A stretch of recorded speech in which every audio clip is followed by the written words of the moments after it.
Welcome to જેતુસ kitchen. તો આજે આપણે વટાણા બટેકાનું શાક બનાવવાના છીએ।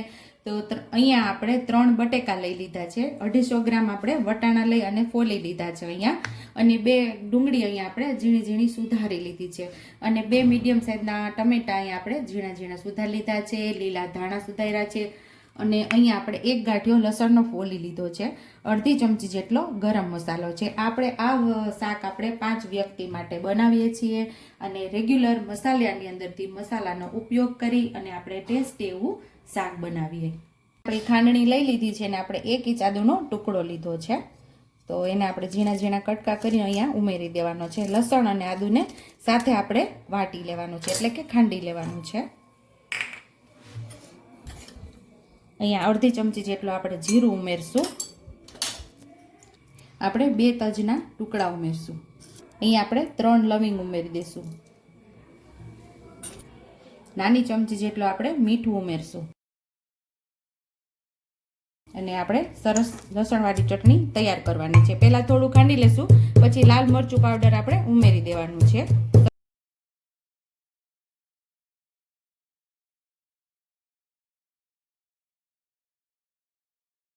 અહીંયા અધકચરું ખંડાઈ ગયું છે, તો 1 ચમચી જેટલું આપણે લાલ મરચું પાવડર ઉમેરી અને પાછું ખાંડી લેશું આપણે એને સરસ।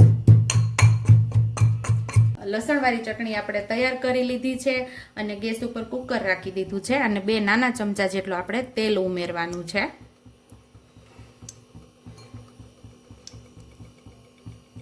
તો અહીંયા આપણે અડધી ચમચી જેટલું જીરું ઉમેરશું, જીરું ફૂટી જાય એટલે આપણે ડુંગળી ઉમેરી દેવાની છે। ડુંગળીને આપણે સરસ સાતડી લેવાની છે।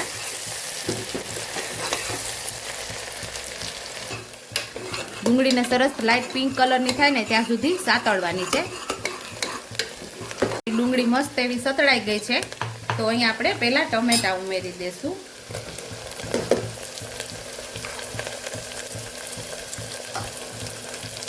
લસણવાળી ચટણી તૈયાર કરેલી એ પણ અહીંયા ઉમેરી દેવાની છે આપણે।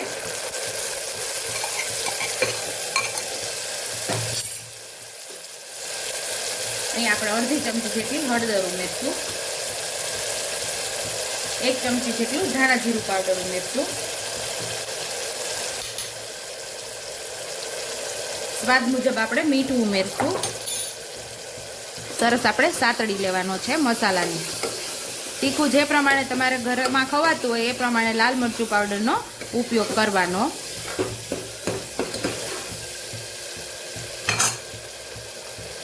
થોડા લીલા ધાણા ઉમેરી દઈશું। અહીંયા આપણે સાતળવામાં લીલા ધાણા ઉમેરવાથી એનો સ્વાદ બહુ મસ્ત એવો આવે છે।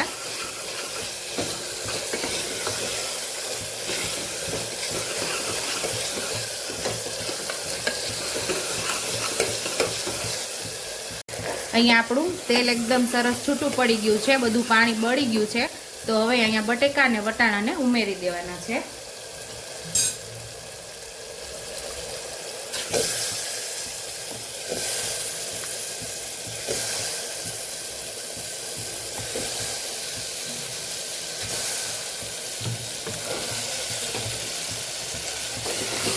મસાલા સાથે શાકને સરસ સાતડી લેવાનું છે।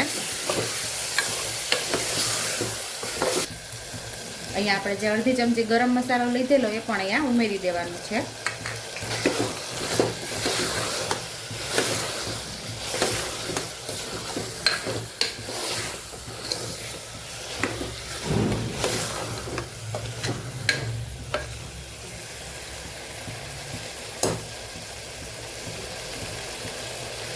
અહીંયા આપણું શાક મસ્ત એવું સતળાઈ ગયું છે, અને સરસ મસાલાથી કોટિંગ થઈ ગયું છે। તો જે પ્રમાણે શાકની અંદર આપણે રસો જોતો એ પ્રમાણે આપણે અહીંયા પાણી ઉમેરવાનું છે।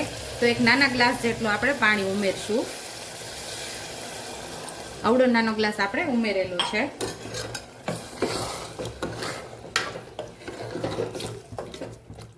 હવે આપણે કુકર બંધ કરીને 3 સીટી લઈ લેશું।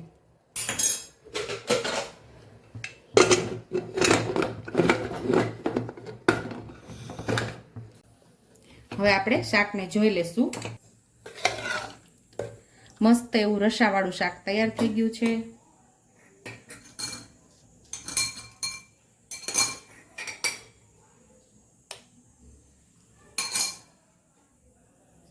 તો વટાણા મસ્ત એવા પાકી ગયા છે. તો સર્વિંગ બાઉલમાં હવે આપણે સર્વ કરી લઈશું.